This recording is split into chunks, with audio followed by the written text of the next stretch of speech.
So, self-balancing robots. What is a self-balancing robot, or what is a self-balancing object? Anything that does not have a flat bottom or a flat base,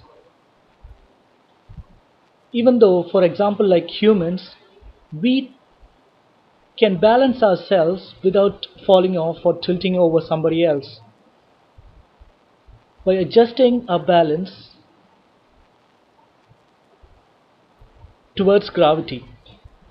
How do we do this?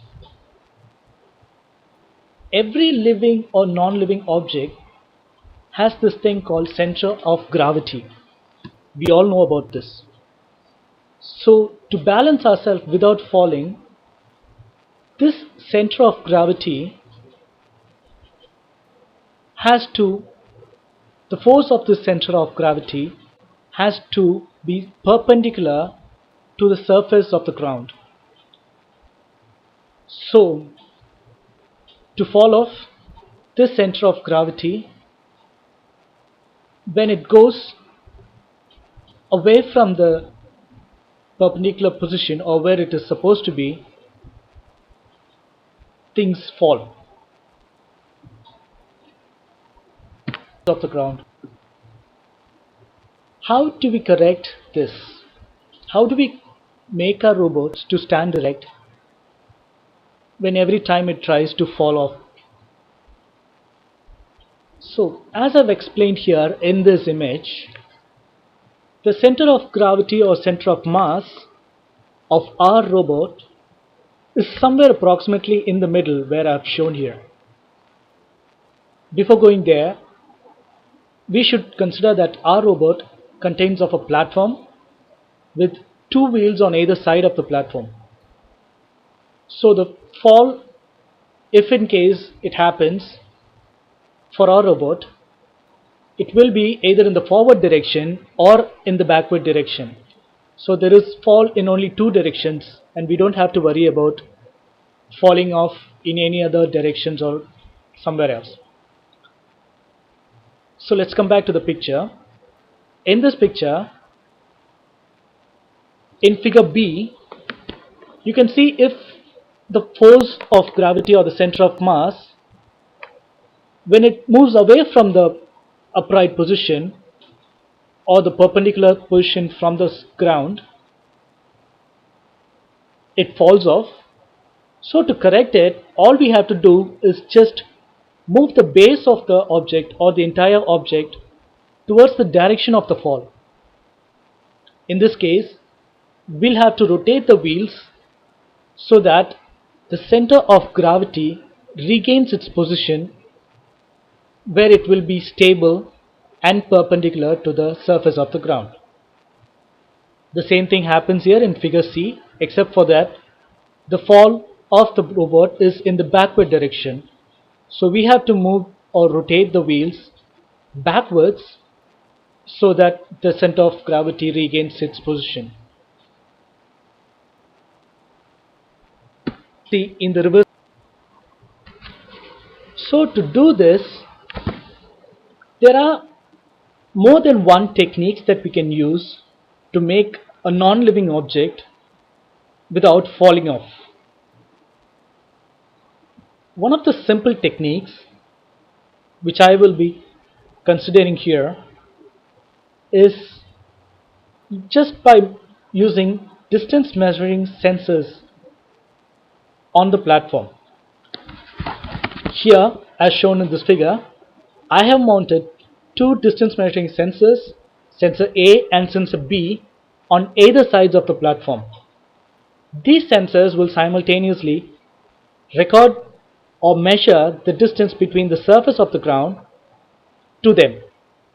So that will be distance x and distance y as shown in these figures.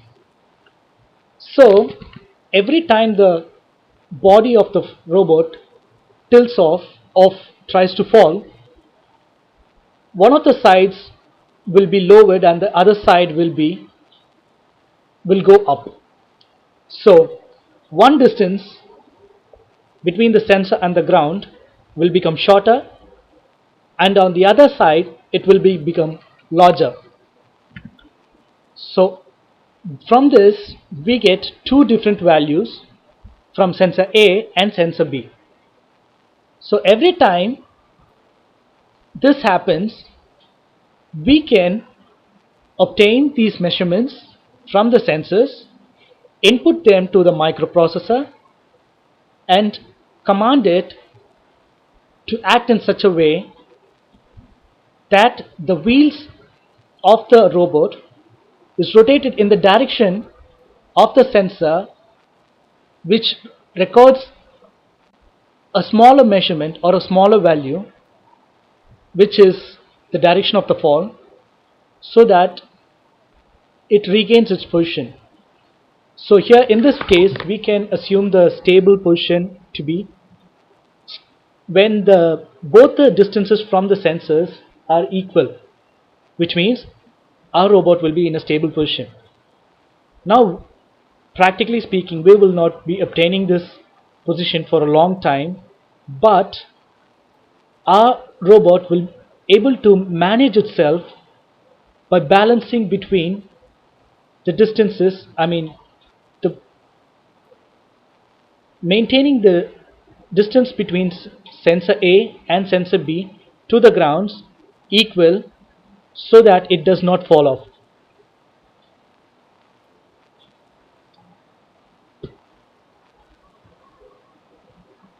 Another technique that we can apply for this robot is by using an inverse pendulum. What is an inverse pendulum? It's just nothing but a small piece of body of mass that will be mounted on a pole. So every time the body of mass tries to fall off, the pole along with the body is also tilted off, is also tilted or tries to fall. So if we are mounting this inverse pendulum technique on our robot, we can connect a accelerometer sensor along with the mass of body. So every time the pendulum tilts itself, we get a positive or a negative reading in the accelerometer sensor, which will be again given to the processor, and as we just seen earlier, we can command the processor to correct itself by rotating the wheels in the direction of the fall. So in this case, if the fall is in the forward direction, the accelerometer might give a negative value, or if it is in the backward direction, it will give a positive value. So according to that, we can write a coding, or we can write a control program to command the processor to act accordingly, to drive the motor, that is the wheels, to rotate themselves to correct the position.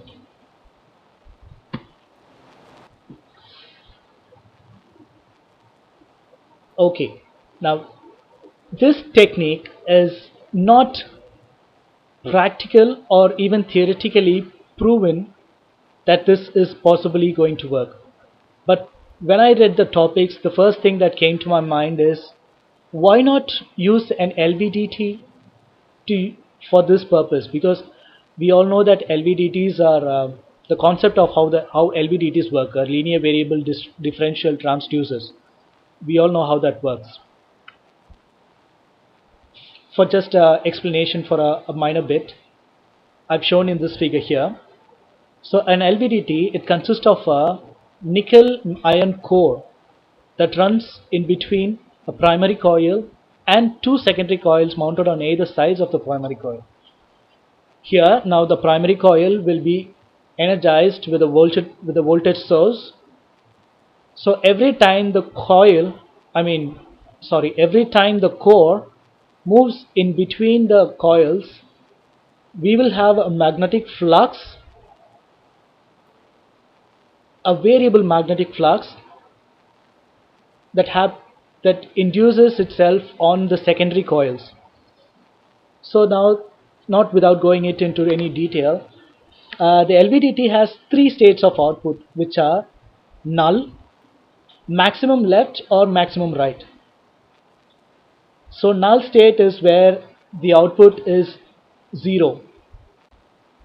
So maximum left is like, as I've shown in this figure, E minus E2, which is a positive value, or maximum right, which is E2 minus E1, which is a negative value. So the null state is E is equal to 0. So when this reading of this value is 0, we can consider our robot to be stable, and when it is positive, it's falling off in the backward direction, or when it's negative, we can assume our robot is falling in the forward direction. Just when mounting this on our robot, the core inside the LVDT falls in the direction of the flow, from which we can obtain the readings or values and induce them into the commands or the program, and command the processor to work accordingly. Now this method is might not be technically possible, but when I read the topic and considered how this can be done, when I thought about this, the first thing that came to my mind was then LVDT. So I'm just giving this idea. Let's see if it works or not. So this flowchart here shows us how basically our program will be working. So when starting off, that is switching on our robot, this three sensor units here are considered to be one. We will be using any one of them, so the whole flowchart is more or less similar to any of the cases. So first, when we are using distance sensors, we will be using two sensors, which is S1 and S2.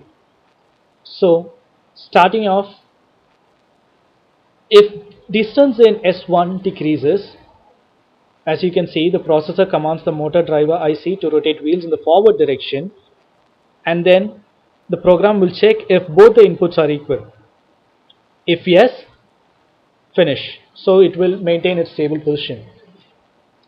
Or if the distance in the sensor S2 decreases, again the processor will command the motor driver IC to rotate in the wheels in backward direction until it checks if both the readings are equal.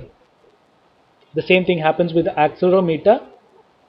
With a positive value, the processor rotates the wheels in forward, and for a negative value it rotates the wheels in the backward until it checks if both the values are 0, which is a stable position for us. Same things happens with an LVDT2. Now going into technical terms, so considering a microprocessor for our application, I came up with LPC1224FBD48, which is an 30 MHz 32-bit ARM Cortex M0 processor, which contains a 10-bit ADC and runs with 3.3 voltage power supply. This matches our requirement for the robot because it has ADC and can drive a stepper motor. And if we need a stepper motor separately, we can use the DRB8811, a stepper motor IC, to drive our stepper motors. And for the stepper motors, I'm considering a 6 volt 0.8 amp bipolar double shaft motors, as both the wheels are going to be rotating in the same direction, so a double shaft motor should be fine, I think. And for the sensors, if we are using the distance sensors method, GP2Y0 D810Z0F, or if we are using an accelerometer ADXL335, or we can even use tilt sensors SEN10289.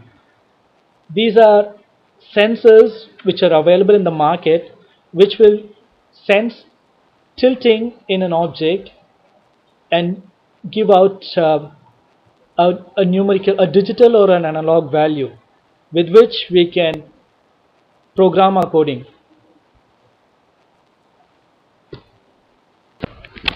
Now, how I will be writing a coding for this program? First of all, I'm just including all the header files of this IC, microcontroller header files, and assigning all the float and variables and all the values. And my kind of writing of a coding or a program is, first off, as you see here, I've written a function and set up the point and cleared it. This just denotes how I write my program. For instance, I will first I will write a function for the forward rotation of the wheels, and then another function to program the backward direction of the wheels, sorry. And then the third function I've shown here is, in case this is an example for the sensors directions, the distance measuring sensors.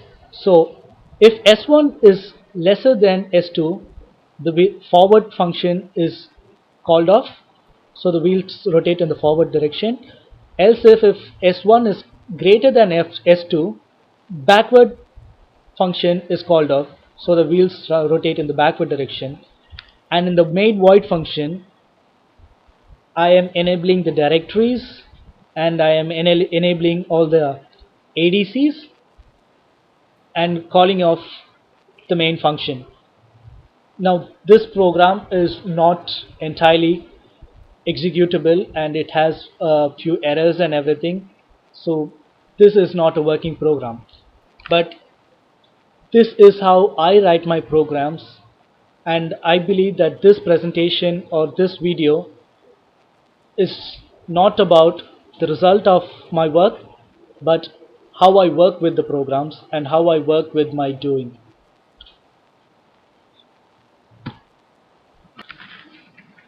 So far in my presentation, I have not focused mainly on technical terms or exactly how to build a balancing robot and exactly writing a perfect working coding for the program, or the exact processors types or sensors or motors or driver ICs what I will be using in for my robot. I have just explained myself what sort of things that I will think of first when I'm making a robot. Making a robot is not about getting, according to myself, I should note that, according to myself, making a robot or designing a robot to be like a human is not about adding more and more components to it. According to me, it is how realistically you try to make it look like a human or make it think like humans. Now, this is not a humanoid robot, I can say you that, but still, balancing, we are making the robot think for itself. So it has to think. For me, in the case of this robot has to think by itself. What should it do not to try to not to falling off? It has to think by itself how to correct itself without falling off. So if I was the robot, I would try to balance myself by holding my position upright, standing perpendicular to the face surface of the ground and hold my position upright so that I don't fall off. So I have to make my robot think like that. So I just came up with a few ideas, and I did this presentation in a very short notice, so it's not in very much detail and everything. But I should thank you all for letting me this wonderful opportunity to express my ideas and thoughts, so that you can um, consider my profile. You have Thank you for your valuable time for considering my profile and shortlisting me for this next round. Um, Honestly, I am not very much impressed with with my work either, but this is what I feel about robotics, and it's a very interesting and it's a very vast field. You cannot subject your robotics or automation within a particular limit. Its its possibilities and in its availability is like enormous. You can do so many new things when you think about it. For example, like making a robot swim like a human. It's I mean, you can easily make a remote controlled boat with with a propeller attached to the back of it. But making a humanoid robot that can swim like humans, or s- that is the point of automation, and that is the point of robotics. I have also few thought about a few ideas about this. Is completely irrelevant to this topic, but uh, I would very much like you to know about this. um, my idea is to like capture what humans see through an IC and record it on a memory stick.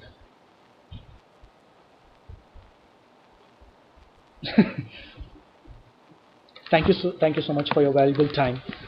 Thank you.